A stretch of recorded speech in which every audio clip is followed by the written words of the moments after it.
Welcome sa ating podcast. Ito ang JCA Law After Office. Ito ang programang maghahatid sa inyo ng mga impormasyong may kaugnayan sa immigration dito sa Canada.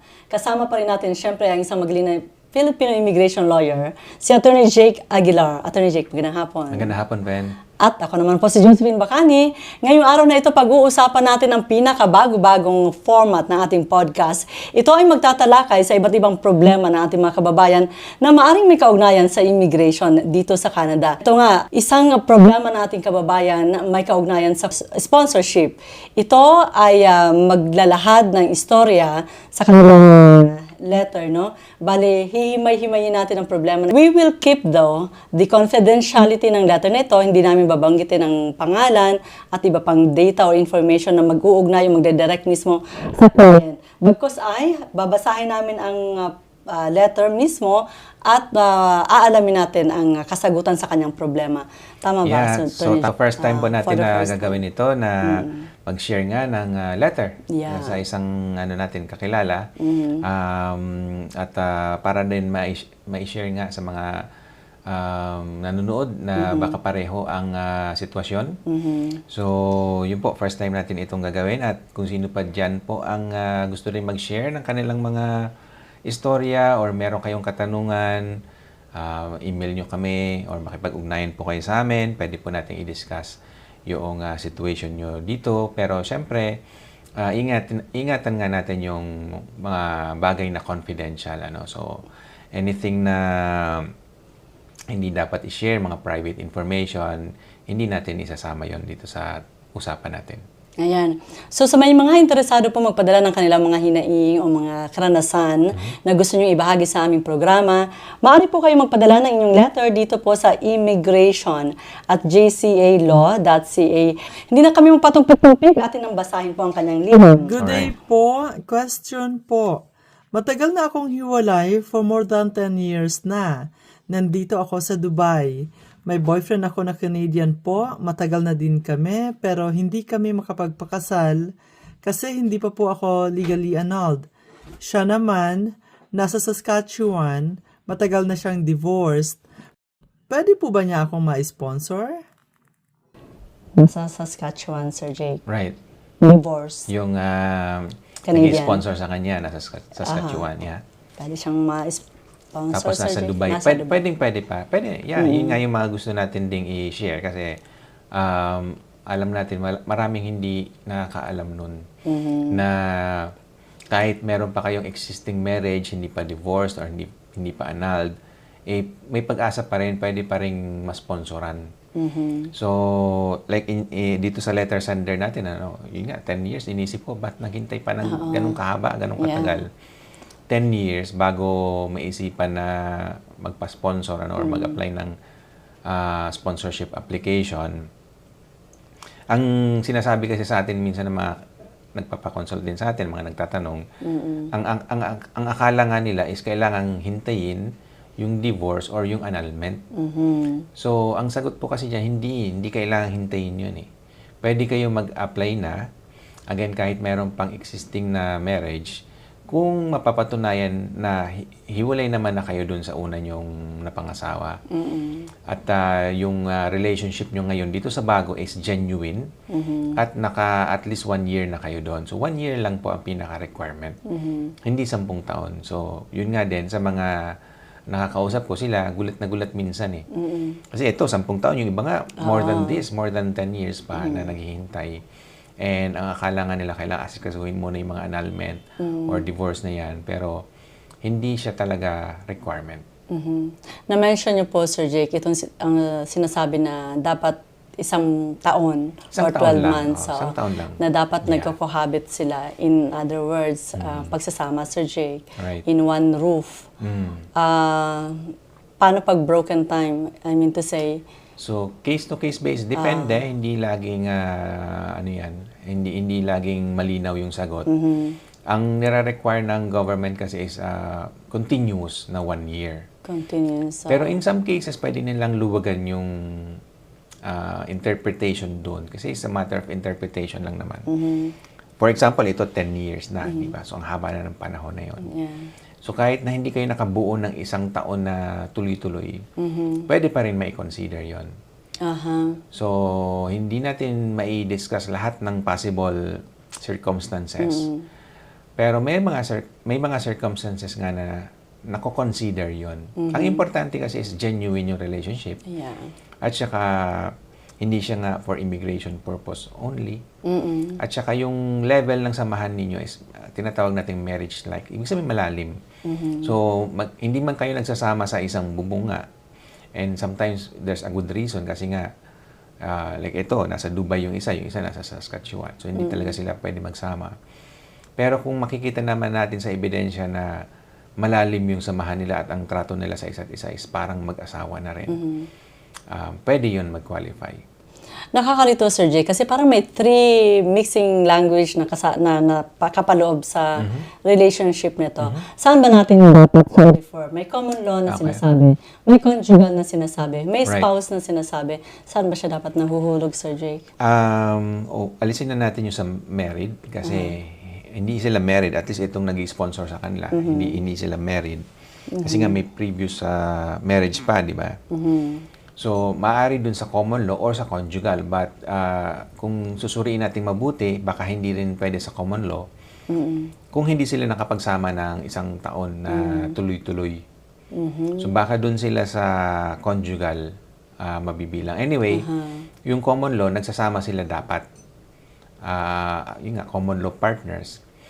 Yung conjugal naman, hindi sila nga makapagsama dahil mayroong tinatawag na impediment. Ibig sabihin, gustuhin man nila, hindi nila magawa kasi may pumipigil sa kanila, may balakid. Usually, ang impediment dyan, yung impediment to marry, which is in this case, may previous marriage pa sila na hindi pa na-annul or na-divorce. Tapos may impediment naman to live together kasi yung isa nasa Canada nga, Canadian citizen or even permanent resident ng Canada. Yung isa naman, hindi makapunta ng Canada kasi wala siyang visa. Hindi siya ma-approve for some reason. So, hindi sila pwede magsama and magastos din naman na madalas bumibisita sa isa't isa. Although pwede yon, pwedeng ipakita yon na at least binibisita nung isa yung isa pang partner. Pero in some cases nga, even that would be a problem kasi nga sa gastos din. But anyway, again, case-to-case basis ito. Pero what we want to tell our viewers then is, pwede yun. May pag-asa. Sa loob ng 10 taon, Sir Jake, kasi Dubai at Canada sila. Yeah. Binibisita lang siya, for example, no? I don't know kung this is possible. Say, 3 days or 1 week na shortest na bisita sa Dubai. In 10 years, so... 1 week in 10 years? 1 week lang sa binisita? Paano kaya i-calculate yung 12 months dyan? Yung pinaka, yung pinaka duration pagsasama nila, yung 10 years, pwedeng i-consider pa din yun. Kung halimbawa, araw-araw naman sila nag-uusap, so hindi nga sila magkasama, pero araw-araw sila mag-uusap, tsaka kung titingnan mo yung usapan nila, yun nga, malalim ang samahan nila. Tingin nila sa isa't isa is parang mag-asawa na din. Yung meron silang tinatawag interdependence, so umaasa sila sa isa't isa for support, pwedeng financial, pwedeng moral support or any other type of support. Yung ganun. So, kaya nga, again, case-to-case basis ito. Mahirap i-discuss lahat. Pero, depende nga sa officer, kung mako-convince ba yung officer na yung samahan nyo ba is marriage-like nga na tinatawag. Definitely. And yun nga yung mga, minsan nagpapakonsult sa atin, once na nalaman nila na pwede pala yun, sobrang tuwan-tuwa sila. I mean, mangiyak-ngiyak sila sa tuwa. Dahil yung paghihintay nila, parang, yun nga, sabihin natin na sayang lang, hindi pala sila kailangan maghintay ng ganong katagal, may 10 taon, ganyan. Na may pag-asa pa pala. So, ngayon lang nila na-realize na pwede pala yun. So, kaya din na minabuti natin na ibahagi itong ganitong mga karanasan para din kung meron pang iba na nakikinig ngayon, diba? Kung nasa ganong sitwasyon kayo, may pag-asa, yun lang. Siyempre, walang, hindi naman natin may papromise na, yan, may sponsor mo nga or what. Kasi depende pa rin yan. Kailangan pa rin usisain ng mabuti kung na-meet nyo nga yung mga requirements, kung ano yung mga hinahanap ng IRCC. Pero at least, may pag-asa. Yun ang importante dito kasi nga yung iba, sa tingin nila, walang pag-asa. Like zero. Pero hindi ganon. Yeah. Hindi totoo yun. Ang Canada kasi, Libre. nire-recognize niya yung practical lang. Even din sa atin, yun nga, kahit ganon yung kultura natin, alam natin marami ito naghiwalay. Diba? So, kumbaga, dito sa Canada, ang tingin nila dyan, it's part of life. Ganun lang talaga ang buhay. So, and nire-recognize nila yon na huwag na natin pahirapan yung mga taong nasa ganung sitwasyon. Ibig sabihin, kung kailangan mo ring sponsoran siya at makasama siya dito, pagbigyan natin, i-process natin. Even if hindi talaga sila officially married. So, yun yung pinaka-message dito. Na para sa akin din, importante at kahit pa paano, sinasang-ayunan ko na din yung ganong klaseng policy. Again, hindi man natin ini-encourage yung paghiwalay kasi alam ko yung may mga naririnig tayong gano'n na negative naman o pag ganyan. Pag hinahayaan natin, ibig sabihin, ini-encourage na natin, maghiwalay na kayo. Hindi naman gano'n. Pero ang gusto lang natin gawin dito is i-acknowledge na yun nga, may mga circumstances na even if sabi mo sa umpisa perfect yung relationship, marating din yung sitwasyon na kahit pa paano naghiwalay din eh. Marami tayong nakikitang gano'n. So, ayun nga, dito sa Canada, ina-acknowledge lang yung mga ganon at binibigyan nila ng pagkakataon na magsimula ulit at hayaang ma-sponsor nga yung partner na pinili mo even if hindi talaga kayo kasal as long as yung samahan nyo naman. Kumaga yung reality ng samahan nyo para bang kayo ay mag-asawa.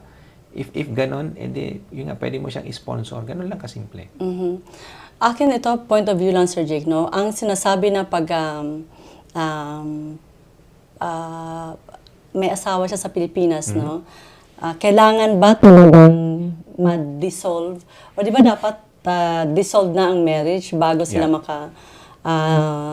enter into a new relationship? Depende sa yung pag-dissolve. So, minsan kasi may formal dissolution, yun nga yung annulment or divorce. Yun yung formal dissolution. Pero ang requirement ng Canada dyan is informal dissolution. Ibig sabihin, sapat na naghiwalay kayo. Sapat na yung isa sa inyo ay ayaw na doon sa relasyon na yon. Ibig sabihin, hindi mo kailangan pumunta pa sa korte para yung korte ang magsabi na kayo ay hiwalay. Sa Pilipinas kasi yun ang requirement. Punta ka sa korte, hayaan mo yung korte magsabi na yung marriage nyo ay dissolved na or at least legally separated na kayo. Dito sa Canada, hindi mo kailangan ng ganun. Kung isa dun sa couple ayaw na dun sa relasyon na yon, ganun lang kasimple. Separated na kayo, that's it. Wala nang formality. Wala nang kailangan pong pumunta sa korte. Hindi na. Walang anything. Yung decision mo to separate, that's it. Ginagalang ng Canada yung decision mo to break the marriage. So kung tutusin, as for you, dissolve na yung marriage nyo. Kasi wala na. Ayaw mo na siyang itrato bilang asawa mo. Ganun lang nga kasimple dito sa Canada, which is, I understand sa ating mga Pilipino na doon tayo lumaki nga sa Pilipinas, medyo conservative tayo. Nakaka-shock yun. Culture shock. Diba? Pero kahit papaano nga para sa akin, medyo practical din yun. Wala ba silang dapat na i-provide na proof with Sir Jake na naghiwalay na sila? In some cases, yes, kailangan mo magbigay ng proof. Para kasi yun nga dun sa application mo, again, yan, itahi-tahi natin sa isang discussion natin a while ago. Yun ang sinasabi natin na pag nag-apply ka, kailangan may proof ka. Right. So, in this case, kailangan mong i-prove din na hiwalay na kayo dun sa una. So, may mga proof na pwede kang isubmit, which is, kung naanal nga kayo or divorce, proof yun, definitely. Pero, again, as I mentioned, hindi yun absolutely required. In some cases, yung officer, pumapayag na siya sa ibang proof. Ang other proof is yung separation agreement na tinatawag. Ibig sabihin, may kasunduan kayo with the other party na maghiwalay na kayo. So, pwedeng tanggapin ng officer yon bilang proof. At yung isa pang proof na hindi ganun katibay, pero in some cases nga tinatanggap na din yung affidavit or statutory declaration na sinusumpaan mo sa harap ng isang notaryo publiko na ikaw ay hiwalay na. So, in some cases, not in all cases, but in some cases, tinatanggap na rin yun ng officer. So, again, case to case, depende sa officer, depende sa evaluation niya. Depende sa kung anong level of proof ang hihingin niya. Sometimes din kasi, may mga officer na ang hinihingi nilang proof is yung official dissolution, which is yung divorce or annulment. But what we are saying here is there are cases na inaalaw ng officer kahit hindi ka nga divorced or annulled. So sa mga hindi naman gusto mag-apply pa ng legal separation, Sir Jake, basta separate lang sila. Yeah. Walang legal separation agreement, walang ganon. Pwede rin bang Pwede rin mag-proceed? yan. O Kasi nga, affidavit lang? Kailangan mo lang ng proof, definitely. Pero ito yung minsan medyo nakakalito. Pag naghiwalay na kayo, isa nga dun sa couple, nag-decide na makipaghiwalay, official na yon. So yun muna, official yon. Ano ka na, yun na yung status mo, kumbaga. Legal na yon. Legally separated ka na nun. Ang tanong lang is, may proof ka ba? Yun yung next question eh. So, yung proof na yun nga, kailangan mo kasi yun, mag-a-apply ka kasi for the sponsorship purposes. So, hindi naman siyempre i-approve nga basta-basta ng officer yun just because sinabi mo na hiwalay ka. The officer may ask for proof. But the thing to consider here is, yung separation mo na yun, legal yun. So, you can declare it to anyone na, separated ka na. Yung proof mo, that's another thing. Yun lang yung gusto kong i-clarify daw. Balikan ko lang yung letter ng sender natin, Sir Jake. Sa sponsorship ba, Sir Jake, nagre-require ba ito ng mga funds eligibility? Basta sponsorship, may funds naman din na kailangan. Sa part ng both parties, sir? Doon sa nag-i-sponsor. Kasi siya yung may responsibility, siya yung nag-i-sponsor. So, merong funds involved pero mababa lang yung threshold. Ibig sabihin, usually, kung may trabaho ka, kaya mong buhayin yung ini-sponsor mo. Buhayin meaning, ipabahay mo siya. Dapat hindi siya homeless, hindi siya sa kalsada natutulog, di ba? Parang ganun. And then, may madadamitan mo siya at mapapakain mo siya. That should be enough. So, in most cases, kaya naman yun for as long as may trabaho yung sponsor, di ba? Does it require, sir, na dapat separate yung bahay from, for example, from the partner? Like, may family siya dito, yung mag-i-sponsor, nakatira pa rin siya sa family niya. Well, ang importante is nagsasama sila. Okay, diba? doesn't matter kung nakikitira man sila sa ibang tao pa, wala na. that should be okay, especially kung hanggang doon lang naman yung kaya ng finances niya. Diba? Na-mention natin kanina, Sir Jake, itong mga dokumentong dapat i-submit. For example, statement ng kapitbahay, para lang statement na, the relationship is existing. Kailangan ba notaryo lahat ng mga yun, Sir Jake? Not necessarily. Mas maganda kung notaryado. Ibig sabihin, sinumpaan sila. Pero in some cases, kahit hindi na. Depende rin kasi kung meron kang other evidences. Kabuuan ng evidence na sinabmit mo, yun ang titingnan natin.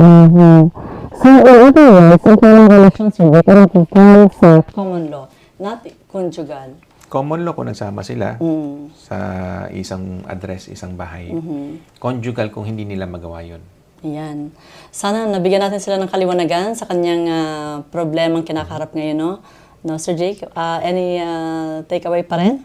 So, yung takeaway natin dito, kahit medyo complicated yung situation nyo pagdating sa love life, pwedeng ma-sponsor pa rin nga yung partner mo, even if legally, especially sa Philippines, meron ka pang existing marriage, may possibility na ma-sponsor ka or mag-sponsor ka nung partner mo kahit medyo magulo yung marital status mo. Kasi magulo talaga lalo pagka kinumpare mo yung sistema natin sa Pilipinas versus dito sa Canada. Medyo malayong-malayo kasi. Again, yung example natin kanina, kung ang isang tao ay nakipaghiwalay doon sa asawa niya, legally separated na yun. Ganun lang kabilis, ganun lang kadali. Walang formality nga. So, anyway, ang bottom line is, kahit magulo yung marital status mo, kung nasa isang relasyon ka at genuine naman talaga yung relation nyo at malalim siya, parang mag-asawa ang turingan ninyo, consider nyo, baka pwede nyo siyang sponsoran. Sa mga nakarelate naman na iba, pwede po kayong mag-submit ng ibahagi ang inyong mga kwento sa amin at na mapag-usapan namin sa susunod na episode, Atty. Jake. Alright. Maraming salamat sa din, lahat Pen, at, ng sa ulitin. makabuluhang impormasyon. Alright. Ako po si Josephine Bacani, nag-iiwan sa inyong lahat ng magandang araw. Until next time po.